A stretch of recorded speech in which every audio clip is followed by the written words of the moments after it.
Become the general manager at Sacramento State University. Shaq will help run the school's men's basketball program. Shaq's son, Shakir, transferred to Sac State from HBCU, Florida A&M. No debates, no speculation, just the info you need. That's your KBLA Sports Minute. I'm Ray Richardson. More news, opinions, and conversation when we come forward on KBLA Talk 1580. If you missed our KBLA Talk 1580 Town Hall, the Altadena Eden Fire, 100 Days and Counting, you missed an evening of reverence, reflection, and reality. You gotta live in the reality because this is it. Every day, you wake up, is this my life? Don't stay in denial because yes, it is. Don't stay in bargaining where you're praying for a miracle and if it wouldn't have happened, then this is what I would have done. It did. Our panel participants kept it real. Really real. I think, number one, it's amazing to me how we ignore systemic racism in our community, and as a people, we've apologized for so much, but when will we stop apologizing for what we have paid for? Because the truth of the matter is we paid for this. You can always count on KBLA Talk 1580 to give it to you straight, no chaser. When you love folk, you tell them the truth. Seeking the truth, speaking the truth. We're KBLA Talk 1580, and we don't black down. Down. 1, 2, 3, go!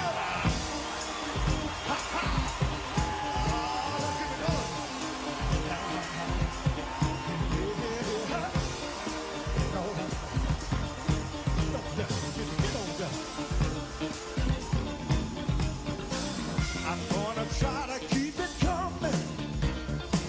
Things ain't always smooth, but I'll be alright as long as I can find the groove. Yes, I will. Yeah.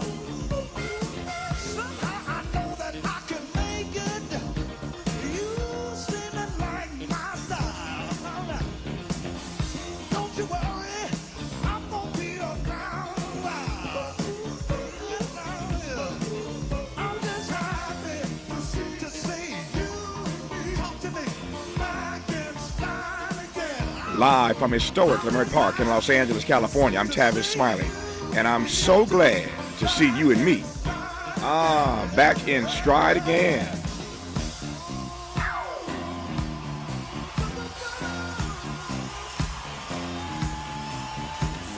Before we get started with today's show, let me invite you to follow me on Facebook and Instagram at The Real Tavis Smiley, and get updates on X, that's formerly Twitter, at Tavis Smiley. By the way, should you miss any part of today's program or want to catch up on previous shows, you can always visit thetavissmileyshow.com. That's thetavissmileyshow.com, or wherever you get your podcast, and listen to the Tavis Smiley podcast version of this live program at your leisure.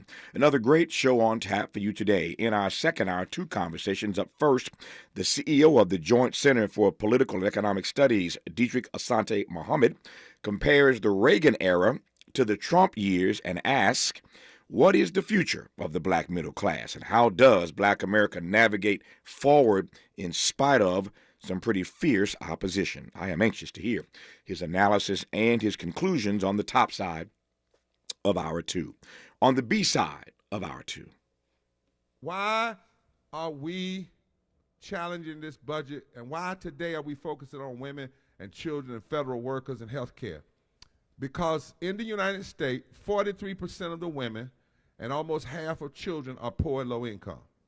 Say that with me. Say 43% of women and almost half of all children are poor and low income. Somebody ought to say something. Say that. Say somebody ought to say something. Somebody ought to be mourning. Somebody ought to challenge this budget. Now, in this particular budget, if it was to pass and the Congress was to sign it, it would, with those realities, it would deny child care for 40,000 children. Say deny child care for 40,000 children. I've got to say something. And it would affect 2.4 million children's access to child care and early childhood. Say affect 2.4 million children's access to child care and early childhood education. Say if we don't stand up and defend our children, we're not worthy of having them. Dr. King once said that budgets are moral documents. That's MLK. Budgets are moral documents, and that is what the Right Reverend Dr. William Barber was talking about in that clip. He, along with other faith leaders, were arrested yesterday in the U.S. Capitol, Rotunda, after praying and protesting against the draconian Republican-led budget. While the arrest of protesters at the Capitol is not at all unusual, the response to Reverend Barber's prayer was, how might I put this, unusually dramatic. After issuing verbal warnings, dozens of Capitol Police expelled everyone in the rotunda, including credentialed press. That's disturbing in and of itself. If you heard our show yesterday, then my colleague and our White House correspondent, Nee Cortez, called into this program live after he was pushed out of the rotunda as a member of the press by Capitol Police. I am told that Reverend Barber, who is disabled and walks with two canes, was handcuffed and not allowed to even use his canes as he was escorted into police custody. So that's how you treat the disabled now. All right. Today on the backside of our two, we will hear from Reverend Barber in his own words about what happened yesterday. I told you I'd reach out to him and get him on, and thank God for Jesus. He's coming on the B side of our two to tell his own story. In our third hour conversation with Richard Nixon's White House counsel, John Dean, we will get John Dean's thoughts on Trump's first 100 days and what it all means. Trump has claimed the mantle of FDR's first 100 days, but to be sure, the differences are quite stark. But in this first hour today, journalist, filmmaker, and author Chris Whipple takes us inside his New York Times best-selling book, Uncharted, How Trump Beat Biden, Harris, and the Odds in the Wildest Campaign in History. Gotta love that title. As we try to make sense of Trump's first 100 days. Before I commence our conversation with Chris Whipple, here's some sound of Donald Trump talking to Glenn Beck about his second 100 days. Barack Obama, we didn't call it this, but it was shock and awe. It couldn't keep up with it. It was going too fast. You have put that to shame. Blew them all away. Blew them all away. Was that by design to? No, there were just so many things that the country needed. I mean, honestly, this country, what they did in 4 years was so disastrous for the country. I wish I didn't have to do so much, but they did things that were just horrible. I mean, with energy, they terminated Anwar, which is the biggest find in the world, in the whole world. In Alaska, they terminated it. They did things on the border that are shocking, just absolutely shocking. You know, we have the best border we've ever had now. And 3 months ago was the worst border in history, probably for any country, not just here. There was no border. There's never been a border like that where prisons and gangs and drug dealers and murderers are allowed to walk in without being checked or vetted. So it wasn't by design, it was just that they have so many things. I mean, we're doing a lot more. There are a lot more to come. Ouch, a lot more to come. When we come forward, we'll commence our conversation for the hour with journalist, filmmaker, and author Chris Whipple talking about his new book, Uncharted, How Trump Beat Biden, Harris, and the Odds in the Wildest Campaign in History. You're listening, and I'm glad about it, to Tavis Smiley. Interrogating and unpacking. That's what we do around here. You're listening to Tavis Smiley. Progressive Home Quote Explorer lets you easily compare rates, so shopping for insurance might be the easiest part of owning a home. Definitely easier than this. Psst, honey. Honey! What? Shh, there's a salesman walking up the driveway. Oh no, he's got a clipboard. What do we do? Get down. Down? On the floor, you... Shoot, did he see us? Why are you breathing so loud? Home ownership isn't easy, But with Progressive's Home Quote Explorer, shopping for home insurance is. Progressive Casualty Insurance Company affiliates and third-party insurers. Comparison rates not available in all states or situations. Prices vary based on how you buy. Make a move into a home of your own. With City National Bank's Ladder Up Home Loan Grant, you could receive up to $20,000 that you never need to pay back. Use it toward your down payment, save on closing costs, or to buy down your mortgage rate. Find out more at cnb.com/ladderuphome. City National, here for every stage of the journey. Property must be in a qualifying market in California, New York, or New Jersey. Additional terms and conditions apply. Not all applicants will qualify. Terms are subject to change without notice. City National Bank is an equal housing lender. Member FDIC. NMLS number 536994. You really about to do it? 40 acres and a mule. This is bigger than the music. You really about to do it? Yeah, they tried to rig the game, but you can't fake influence. Who among us doesn't like black music?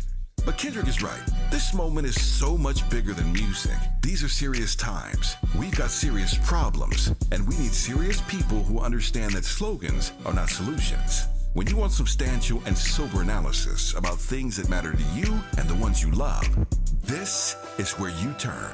We're KBLA Talk 1580, and we've got your black. Baby! When the flames subside, who ensures that the stories endure? At KBLA Talk 1580, we're committed to preserving the voices that shape our community. We know people have short memories, and as long as this Black Talk radio station is on the air, we will not let Altadena be forgotten. We are honored to announce that the Altadena Historical Society will officially archive our recent town hall, alongside every episode of Conversation Live, Altadena Rising with James Farr. This is the show of record, the definitive source for tracking Altadena's roots, resilience, recovery, and reunion. These stories will now live on for students, scholars, researchers, and journalists seeking truth and legacy in the months and years to come. Because history isn't just made, it's honored, it's recorded, and it's passed forward. We're KBLA Talk 1580, and we've got your black.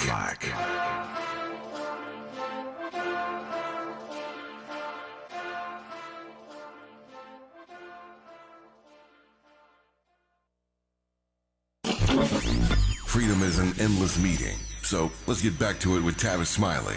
Tavis Smiley and Chris Whipple, author of the New York Times bestseller Uncharted, How Trump Beat Biden, Harris, and the Odds in the Wildest Campaign in History. Chris, good to have you on this program, my friend. How are you, sir? Tavis, great to be back with you. I'm fine. Thank you. Man, it's great to hear your voice. I wanted to have you on, one, to just celebrate the success of this text, so congratulations on that part.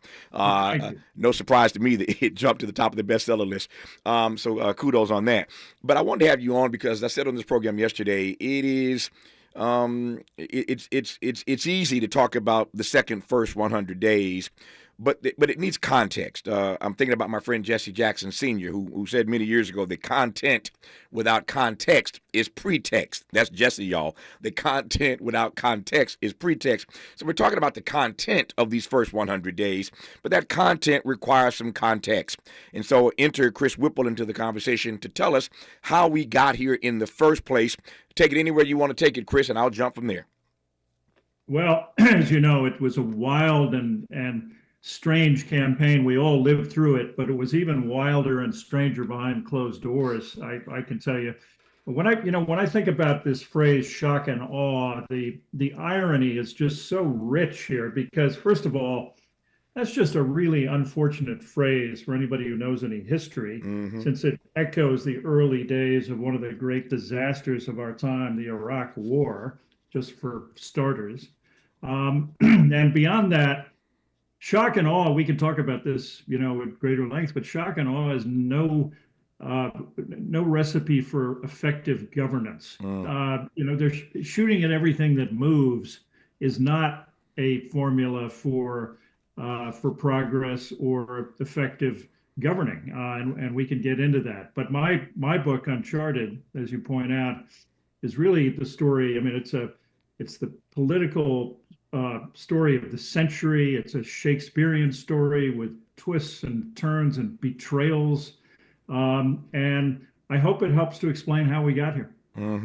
Unpack that Shakespearean reference for me. I think I get it, but unpack it for me.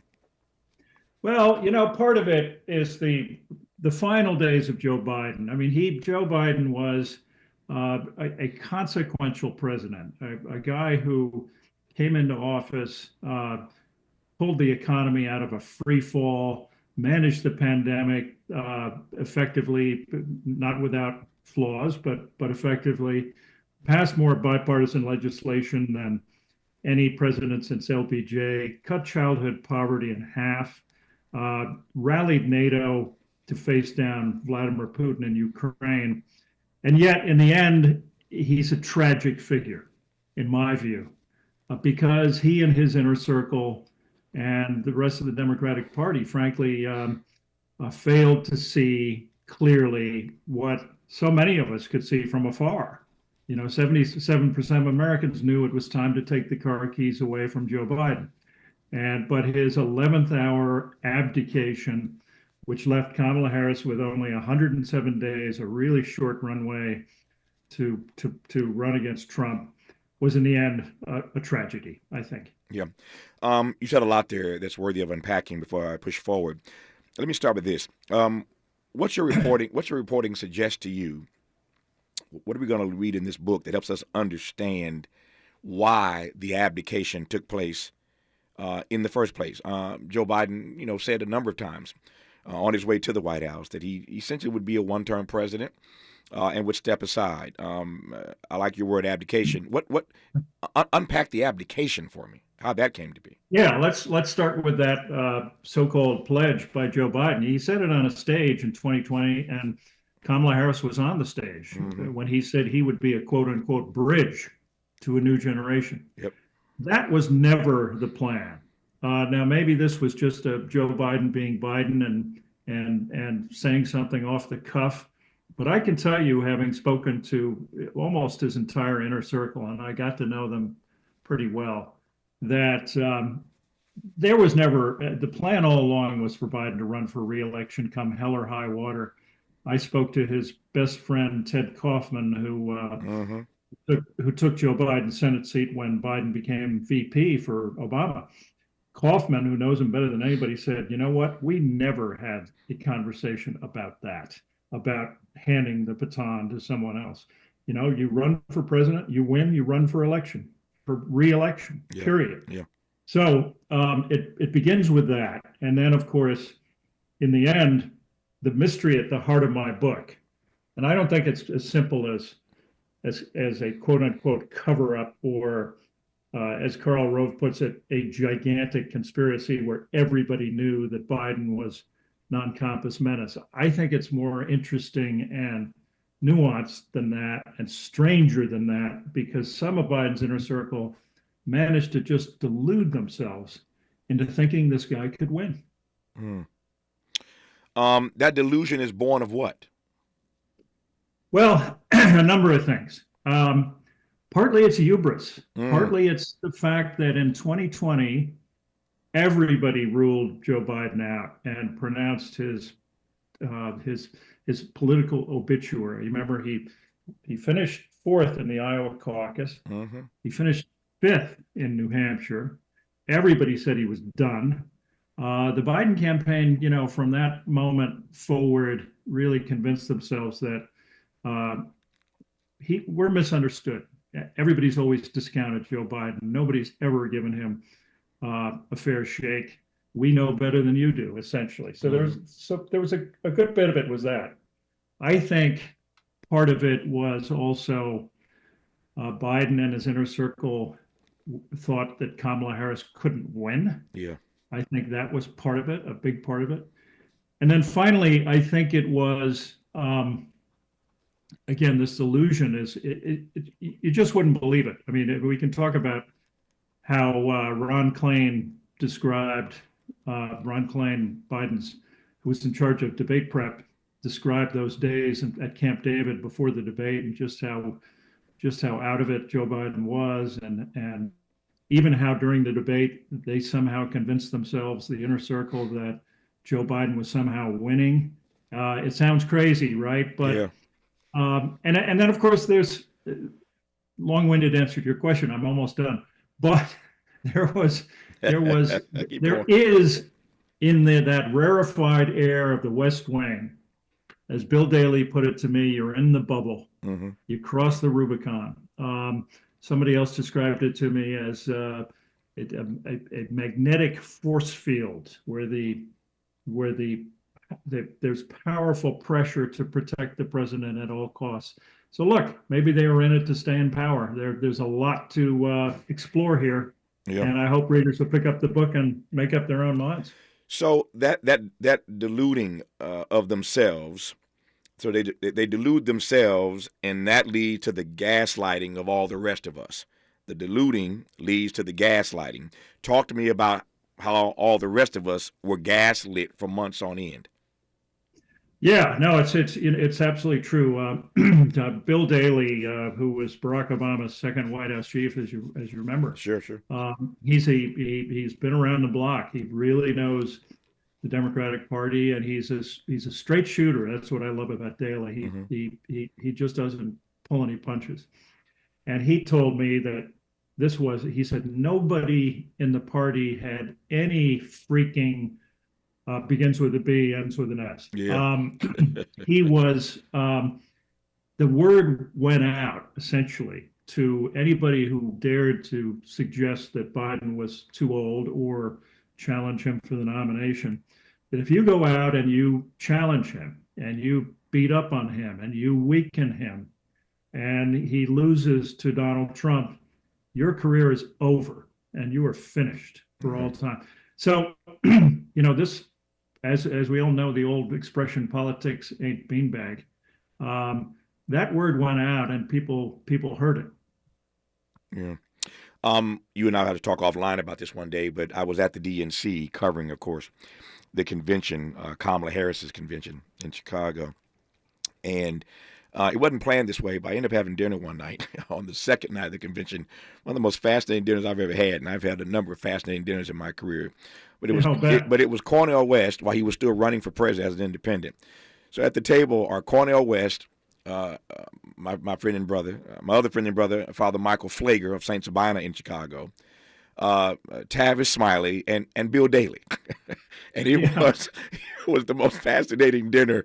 I'd say about it one day, but Daley, you're right. Daley's a fascinating guy, man. But for the four of us to be at dinner that night during the convention is a story I'll tell at another time. But I digress on that. That must have been wild. Yeah, it was wild. Speaking of a wild campaign, it was a wild conversation that night.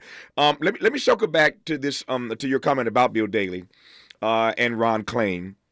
Ron, more specifically, about the debate, the debate prep, if I can say it, for Joe Biden. Yeah. So the debate is on the books. It is being marketed and promoted. Everybody's looking forward to this. We're waiting for this.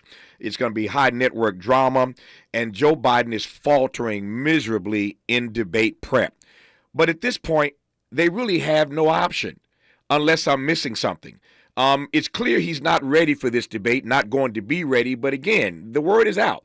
At that point, what other options did the Biden team have? Well, I asked Ron Klain about that. And Klain, in my book, in Uncharted, he described to me in devastating detail this whole pre-debate prep at Camp David. Right. Which was almost like a Hollywood production. And in fact, Jeffrey Katzenberg was there for the whole thing. Sure. Steven Spielberg and Katzenberg were on a Zoom with Biden, coaching him and early on, and it was a big deal. But Biden was really wobbly.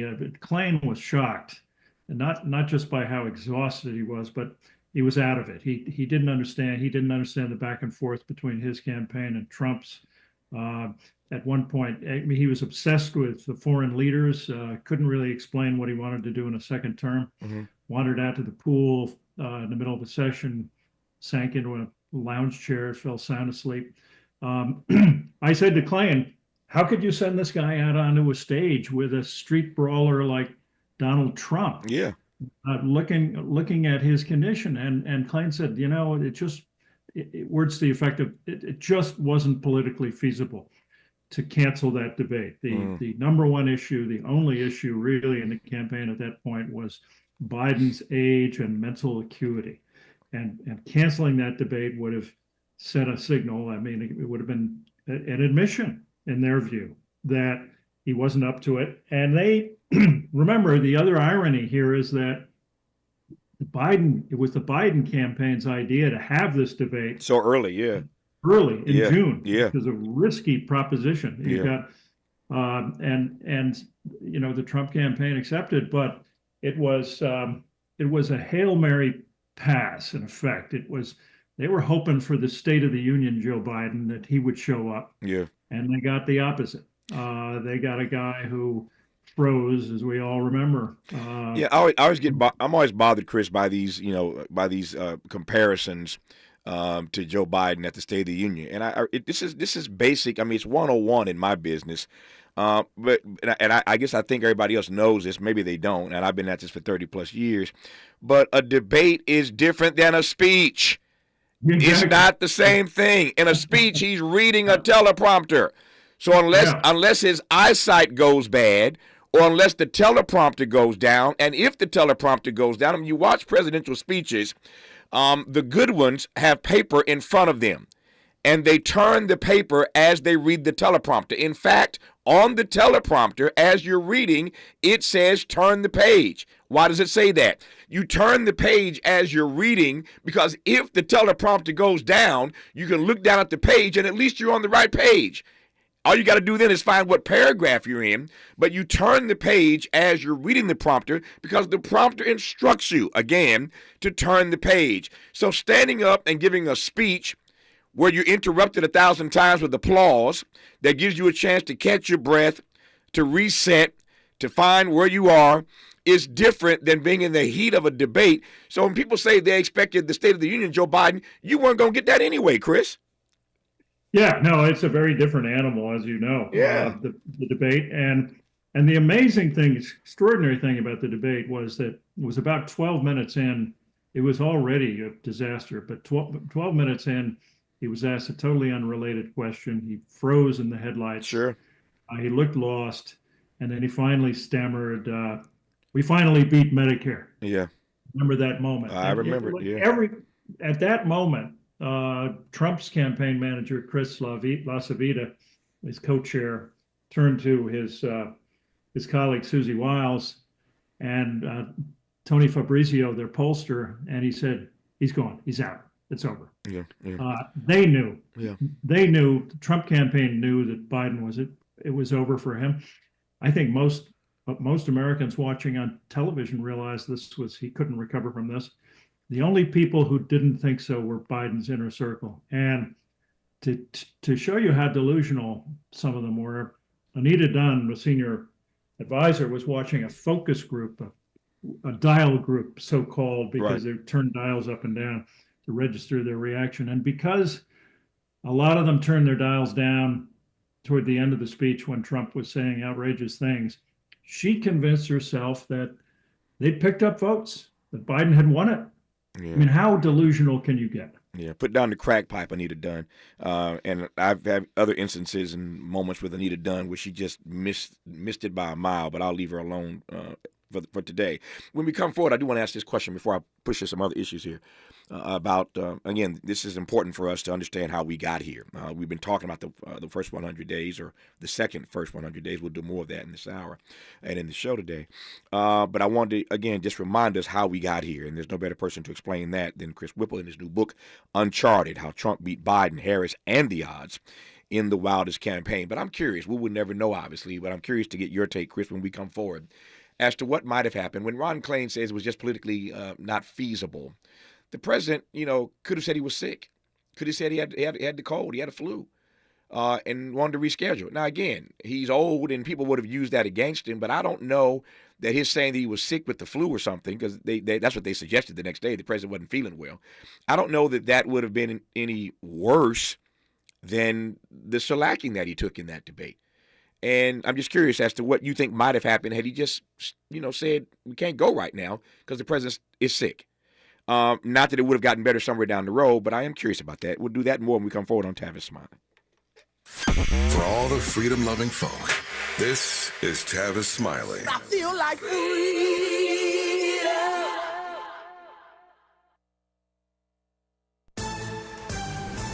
I'm Bree Wood with 4 Things You Should Know with BIN News. 3 former Memphis police officers charged in Tyree Nichols' death resumed their state trial today. Nichols died after being beaten during a traffic stop in January 2023. The officers face multiple charges, including second-degree murder.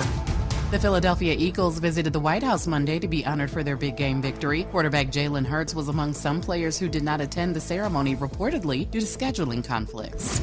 Another suspect, Christian Sanzana, was arrested for allegedly stealing Homeland Security Kristi Noem's Gucci bag from a restaurant in Washington, D.C. He appeared in bond court in Miami Beach, Florida, with a fake ID and an immigration hold. The first suspect, the Chilean national, was arrested earlier. And Beyoncé kicked off her long-awaited Cowboy Carter and the Rodeo Chitlin Circuit tour last night in L.A. It's a 32-date tour that will see the superstar hit the stage in both the U.S. and Europe. Monday night's launch lasted nearly 3 hours. Get BIN News on demand 24/7 on the iHeartRadio app. If you're ready for a new job, let Express Employment Professionals help you. Express is already hiring for summer jobs in a variety of industries. Job seekers never pay a fee at Express. Go to expresspros.com to find your location. That's expresspros.com. Think It Up is an initiative to activate student-powered, teacher-led learning projects. Students and teachers, how can you spark great learning experiences in your classrooms today? Join at thinkitup.org. Is this the tackle? This is the KBLA Sports Minute with Ray Richardson. Critical game for the Clippers tonight in Denver. It's Game 5 of their first-round series against the Nuggets. The series is tied at 2 games apiece in the best of 7. Clippers coach Ty Lue needs to come up with something in his game plan to deal with Nuggets center Nikola Jokic. In the 4 games, Jokic is averaging a triple-double, 28.5 points, 13.5 rebounds, and 10.8 assists. The Clippers have no players on their injury list, which means Kawhi Leonard is healthy. The Clippers will not get past the Nuggets without Leonard. Leonard has been brilliant in the series, averaging 26 points and shooting 56%. 7 p.m. tip-off tonight on TNT. Shaquille O'Neal has agreed to become the general manager at Sacramento State University. Shaq will help run the school's men's basketball program. Shaq's son, Shakir, transferred to Sac State from HBCU, Florida A&M. No debates, no speculation, just the info you need. That's your KBLA Sports Minute. I'm Ray Richardson. More news, opinions, and conversation when we come forward on KBLA Talk 1580. All I need is one mic. With a KBLA Talk 1580 editorial, I'm Tavis Smiley. With so many shows on our station weekdays and weekends, it's hard for me to keep track of all the guests who are actually in studio on any given day. I wish I'd known in advance that LADA Nathan Hochman was coming in studio for a recent interview. Had I known, I would have loved to have personally greeted him and then asked him why LA City Council member Curran Price is being criminally prosecuted for allegations of misconduct similar to the conflict of interest violations for which former City Council member Kevin De Leon is only being fined. What's that about, Mr. DA? In fairness to Mr. Hochman, it was former DA George Gascon who actually filed felony charges against Councilman Price. I opined then on how these criminal charges against Price did not pass the smell test. I was concerned then that this was yet another wayward prosecution of a high-profile black elected, not to mention a waste of taxpayer money. I am even more convinced now that this is a hot mess. To be clear, neither you or I want a bunch of self-serving, greedy, conflict of interest criminals managing the people's business inside LA City Hall. But we also don't want selective or targeted prosecution of black politicians. We've seen that movie before, and we don't need a sequel. It's hard to watch Kevin De Leon get away with paying an $18,000 fine for repeated ethics violations, what he calls an oversight, and at the same time, watch the DA's office continue its criminal prosecution of Curran Price for issues allegedly involving his wife's clients. Motions, I might add, that were passed unanimously by the LA City Councilman. What are you saying, Tavis? I'm glad you asked. DA Hochman did not start this inquisition, but he certainly has the power to stop it. I have said it before, and I will say it again. Fundamental fairness. In the absence of fundamental fairness, we experience a cascade of deteriorating conditions. The erosion of trust, the weakening of social cohesion, alienation, marginalization, the legitimacy of authority diminishes, cynicism and disengagement grow, and ultimately, people abandon civic participation altogether. Fundamental fairness, Mr. Hochman, that's all we ask. With a KBLA Talk 1580 editorial, I'm Tavis Smiley. As always, we welcome your feedback.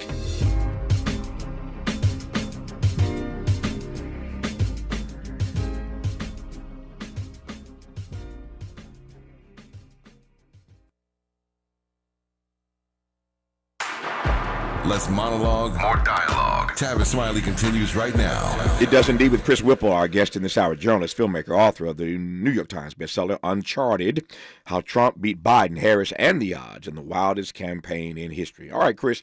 So Ron Klain told you in this text that it was just politically unfeasible at that moment for Joe Biden to not make that debate. Turned out to be the only debate between he and Donald Trump.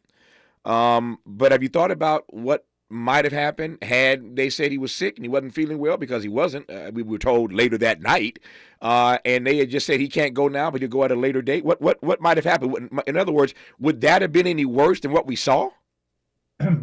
Well, it probably would have postponed the day of reckoning. I think it was pretty clear that evening that Joe Biden wasn't ready, wasn't capable of running for re-election and winning, and we found out that night. But you raise a really fascinating question, because what if they had called it off, postponed that day of reckoning? Maybe, just maybe, they could have run out the clock and Biden would have become the nominee. Mm-hmm. Now, in my view, that would have had a disastrous ending. But if you're one of those people who believe that, it sort of goes to the question, the mystery here, was this a conspiracy, a cover-up by Biden's aides? Because in a way, the last thing you'd want to do if you were conspiring to keep Biden on the ticket, the last thing you wanted to do was send him out on that stage that night. Mm-hmm. Yeah, I couldn't agree more. And that's why I asked the question, whether or not it would have been worse to have done otherwise, to have made a different, called an audible, as it were, and done something different. And I hear Ron Klain's point. I'm just not so sure that I agree with Ron Klain 100% in that regard, although I respect Ron immensely. Let me circle back to something else you said earlier in this conversation. And you laid it out rather nicely. I don't think I disagree with anything you said, and for that matter, I don't think the majority of this audience, at least across the country listening right now, would disagree either that Joe Biden was in fact a consequential president in some respects, no doubt about that. And you ran the list of the things that he did in fact accomplish. We could talk about Gaza and the Middle East and other things that he failed on miserably from my standpoint. But I think it is true to say and fair to say that he was a consequential president. Here's my question. Why doesn't it feel that way, Chris? Well, it doesn't feel that way because of the way it ended, mm-hmm. I think. And that's the tragedy of Joe Biden, and a tragedy for the country. And it's going to be a stain on his legacy. It's certainly going to be something that his close inner circle and friends are going to have to cross. They're going to have to bear. I mean, This was a real abdication of leadership. It's stunning that nobody ever took Joe Biden aside, sat him down, looked him in the eye and said, "Are you sure about this, boss? Mm-hmm. You know, you're going to be 82 years old." Nobody did it. And I'll tell you why I know nobody did it. At one point, Bill Daley, we talked about him. He was at the White House on St. Patrick's Day weekend in 2024, mm-hmm. and he bumped into his old friend Tom Donilon. Tom Donilon, former national security advisor, brother of Mike Donilon, Joe Biden's alter ego, maybe mm-hmm. certainly his closest advisor. And Daley said, WTF, how are they letting this blanking thing go on? Mm-hmm. And why hasn't anybody spoken to him? And Tom Donilon said, not even my brother has ever had that conversation with Joe Biden. Mm. You can be sure that if Mike Donilon never had it, nobody did. So here's the thing about this that just gets me, Chris, and I just confess this because I've thought about this a lot over the last year, I guess, almost a year now, that I can lie to you, I can gaslight you, but I can't lie to myself, man. I can't gaslight myself. So we could talk ad nauseum, we could talk ad infinitum about the way the people around him deluded themselves, the way they failed him. We can talk about Anita Dunn and all the others who, thought that he somehow was going to win this thing. But at the end of the day, again, I can't lie to myself. I can't gaslight myself, and I guess I don't understand how Joe Biden convinced himself, deluded himself about the fact that it was time to sit down. Yeah, look, I think it goes back to hubris. And I think that presidents are different from you and me. Presidents who get to that office and breathe that rarefied air never give it up voluntarily. I remember Andy Card, George W.'s White House chief of staff, once told me, Chris, anybody ever tells you they're leaving the White House voluntarily, they're lying to you.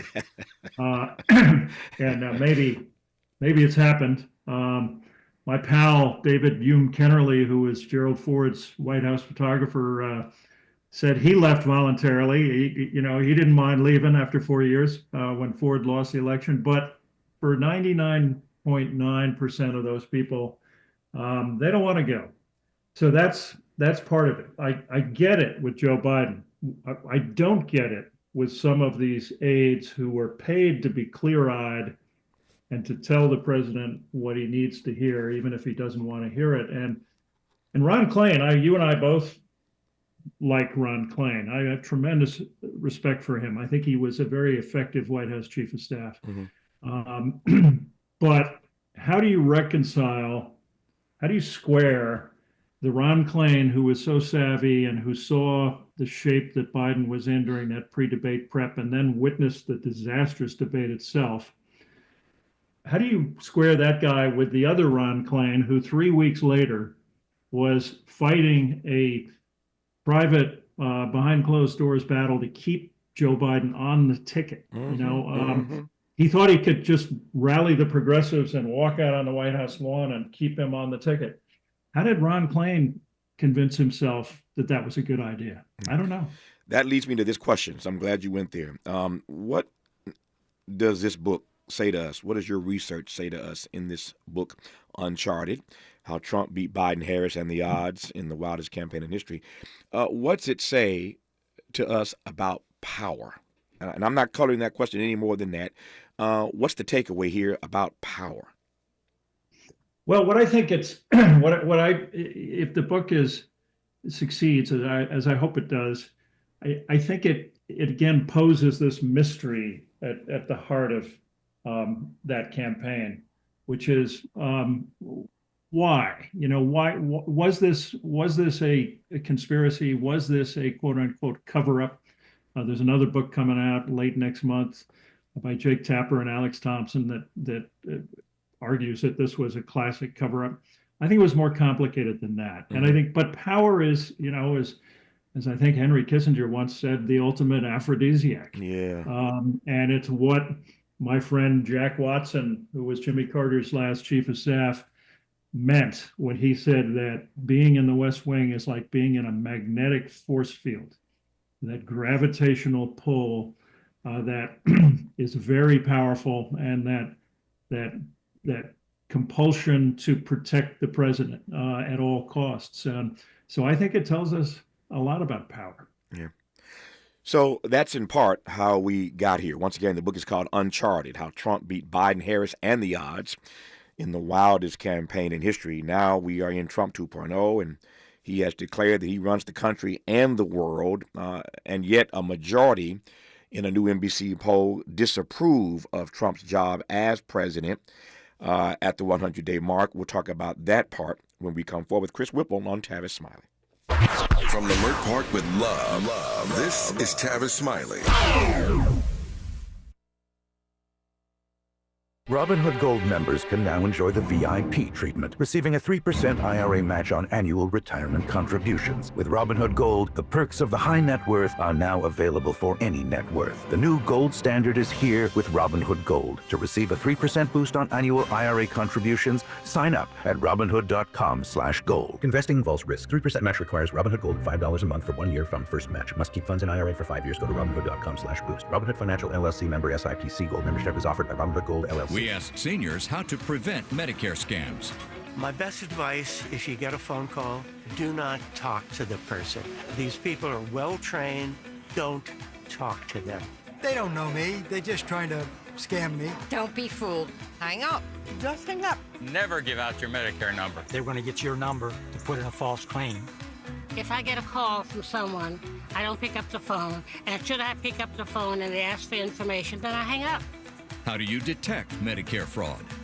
Just like I check my credit card statements, I check my Medicare statements monthly. Scammers can get a hold of your number, order medical devices through your account, and you're not even going to know about it if you don't look at your statement. Check your statement every month. If you get your statement and you see something that you know you did not have done, you report it. Call your senior Medicare Patrol. To report Medicare fraud, call the Senior Medicare Patrol at 855-613-7080. KBLA Talk 1580. We've got a lot to talk about. KBLA Talk 1580, connecting you with services and solutions. The Autopsy Initiative provides a second autopsy free of charge for victims' families who have lost their loved ones due to a police-related death. The services offered through the initiative include the completion of a second autopsy, disclosure of preliminary findings, and a final autopsy report. A police-related death is when an individual is harmed by police officers using deadly force, which results in an individual's death. Police-related death includes in-custody deaths, including those that arise during contact with law enforcement officers during arrest, pursuit, booking, transport, or incarceration. The Autopsy Initiative has a team of board-certified pathologists on call. An autopsy request may be completed by anyone with a close relationship with the victim, which may include the victim's spouse, partner, relative, close friend, or lawyer. To request a free second autopsy for a victim of police violence, please visit knowyourrightscamp.com. That's knowyourrightscamp.com. Then click on Autopsy, then click on Request. At KBLA, we believe in justice for victims of police violence. We say their names, and we don't black down. This is a community call to action from KBLA Talk 1580. More honesty than you can handle. More empowerment than you can imagine. You're tuned in to Tavis Smiley. Tavis Smiley and Chris Whipple, journalist, filmmaker, author of the new book Uncharted, How Trump Beat Biden, Harris, and the Odds in the Wildest Campaign in History. We've been talking for the better part of this hour about how we got here. I think it's important when you talk about the first 100 days of this particular presidency to just remind ourselves how we got here in the first place as we assess what we make of these first 100 days. And apparently we don't make much of it. NBC has a new poll out that finds that a majority of Americans disapprove of how Donald Trump is handling his job. When asked what emotions best describe how they feel about the current presidential administration, most respondents said furious and dissatisfied. Furious and dissatisfied. Compared to his first term, Trump started off with higher approval ratings this year, but his ratings in April of 2017 and April of 2025 are the two lowest approval marks among any newly elected president since 1953. This new NBC poll, Chris, is just one of a few that shows a declining tick in Trump's approval rating. Does it matter, though? Does it mean anything at this point? Yeah, I think it does. And I think, look, we talked before about this phrase, shock and awe, but shock and awe is not a formula for governing. There's this mythology that's grown up around Trump that he spent 4 years learning a lot as president last time around. He spent another 4 years planning. He had all these guys at Project 2025 who knew what to do on day one and would hit the ground running. And there's even a piece out recently that calls them velociraptors who've learned how to open the doorknobs, right? It's nonsense. And because 80% of those doors have been slammed shut by various court rulings. There's a lot of shooting at everything that moves, and there's no prioritizing. And I think this is not going to work effectively for Trump, and that's one of the reasons why you see his approval rating going down. Yeah. So if you're against what Trump is trying to do, shock and awe is for you, I think. Yeah. I've asked this question of others, but I've not had a chance to ask it of Chris Whipple, so I will do that when we come forward in our remaining moments with him. And that is what his takeaways are from the first 100 days. Put another way, what do these first 100 days portend for the rest of this Trump administration? I'm curious to get Chris's take on that when we come forward on Tavis Smiley. Helping to stretch your moral and political imagination. This is Tavis Smiley. If you're like me, 60 and retired, making ends meet, especially here at the supermarket and drugstore, is tough. I'm so blessed to have found benefitscheckup.org. It's a free and confidential website from the National Council on Aging that connected me to $1,200 a year in programs that help pay for food, medicine, utilities, and more. Maybe it can help you. benefitscheckup.org. You know where you want to go in life, and City National Bank can help. City National knows the dedication it takes to build your vision for the future into a reality, and our team is here for you. We have a wide range of options to help, from personal savings accounts to interest-bearing money market savings accounts and more, all designed to help you get where you want to go. City National, here for every stage of the journey. Learn more at cnb.com. City National Bank is a subsidiary of Royal Bank of Canada, member FDIC. KBLA Talk 1580. We've got a lot to talk about. KBLA Talk 1580 is committed to self-care and community well-being. Walk Good LA was formed in June 2020, inspired by the Black Lives Matter movement and the beginning stages of the COVID-19 pandemic. What began as a few minutes of breath work and yoga meditation before protests against police brutality turned into a safe space for the community to heal in hard times. The immensely positive response from the community transformed the momentum into a movement. Today, Walk Good LA is a Black and brown-led community wellness organization based in Los Angeles. They provide spaces for healing through community yoga classes, guided meditations, hikes, run clubs, and other activations throughout Los Angeles that attract hundreds of members weekly. With the help of Propel and Michael B. Jordan, they now have a yoga and wellness studio in Los Angeles called the Walk Good Yard. To join their mailing list and connect with healing spaces, please visit walkgoodla.org. That's walkgoodla.org. Or find them on Instagram at WalkGoodLA. This is a community call to action, a community call to healing from KBLA Talk 1580. Nearly 7 million Americans aged 65 and older are living with Alzheimer's disease, or AD. But did you know that Black adults aged 65 and older are twice as likely as white adults to develop AD? You may be able to reduce your risk by managing conditions like diabetes and high blood pressure, being physically active, eating healthy, and exercising your mind. To learn more about AD, the importance of early diagnosis and intervention, and a potential treatment option, visit treatalzearly.com. That's treatalzearly.com. This message is brought to you by AZI. Helping to make you the most knowledgeable person in your circle of friends. This is Tavis Smiley. So we played a clip at the top of this hour with Chris Whipple, a clip of Donald Trump talking to Glenn Beck, offering his thoughts about his first 100 days. And we heard in that clip Donald Trump suggest we're going to do a lot more. We're going to do a whole lot more. I don't know, as I said yesterday, that this pace, Chris, of these executive orders, et cetera, I don't know that this pace is sustainable for 4 years. I hope not. But what do these first 100 days suggest to you about what we can expect and look forward to for the remainder of this term? Well, not only is the pace of what he's been doing unsustainable, but there will be no real lasting effect if he tries to govern by executive order. One of Ronald Reagan's chiefs, Ken Duberstein, used to say there's a difference between campaigning and governing. Campaigning, you try to destroy your opponent. Governing, you try to make friends with your opponent. Trump has never understood the difference. Reagan, the reason there was a Reagan revolution, in part, was because he had a chief of staff named James A. Baker III who could help him figure out how to govern. Reagan wanted to tackle Social Security. Baker said, nope, that's the third rail. You don't touch that. And he pivoted to the economy. The rest is history. Somebody needs to have that kind of talk. Maybe it's Susie Wiles, his White House chief. But he needs to prioritize, and he needs to figure out that there's a difference between spouting off about tariffs on the campaign trail and then driving the economy over the cliff when you enact them.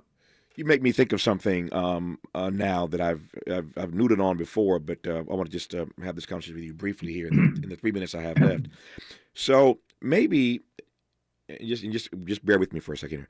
Maybe in the end, it won't be as bad as we think it will be. Maybe in the end, it won't be felt as acutely as we feel it now, born of the fact that he is, in fact, ruling right now by executive order.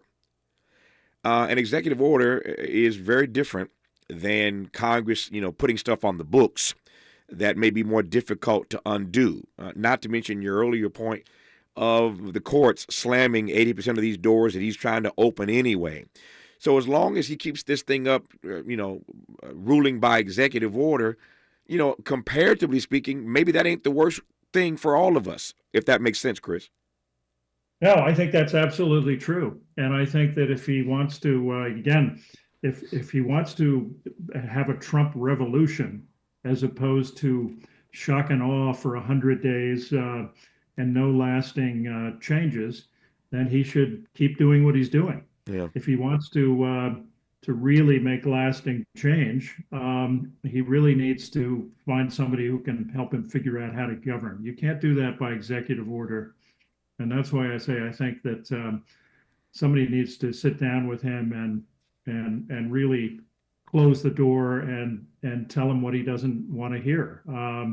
Again, tariffs and revenge and retribution are not the way to go if he wants to create lasting change. Yeah, it's an arresting point about executive orders here. He's ruling by executive order, but that's why he's doing it, because he can do it. It can be done easily. You can overturn anything and everything that Biden did by executive order if you want. The courts are going to stop you again on a majority of what you're attempting to do, but real lasting change comes from getting legislation passed through Congress. That's the stuff that's difficult to undo. And so, again, if the option is for Trump and these Republicans to really pass some legislation that would really make us cry and would be hard to undo, if that's the option versus his continuing to sign these executive orders every 5 minutes, you take my point. I'll take the executive order if that's my option. I think this smart audience gets the point I'm trying to make here. I thank Chris Whipple, journalist, filmmaker, and author of the new book and the New York Times best-selling text, Uncharted, How Trump Beat Biden, Harris, and the Odds in the Wildest Campaign in History. Indeed it was. Chris, always delighted to be in conversation with you, sir. Thank you for your time and for your insights. Great to be with you, Tavis. Thanks again. Thank you, my friend. More of Tavis Smiley when we come forward. KBLA 1580 Santa Monica. I'm trial today. Nichols died after being beaten during a traffic stop in January 2023. The officers face multiple charges.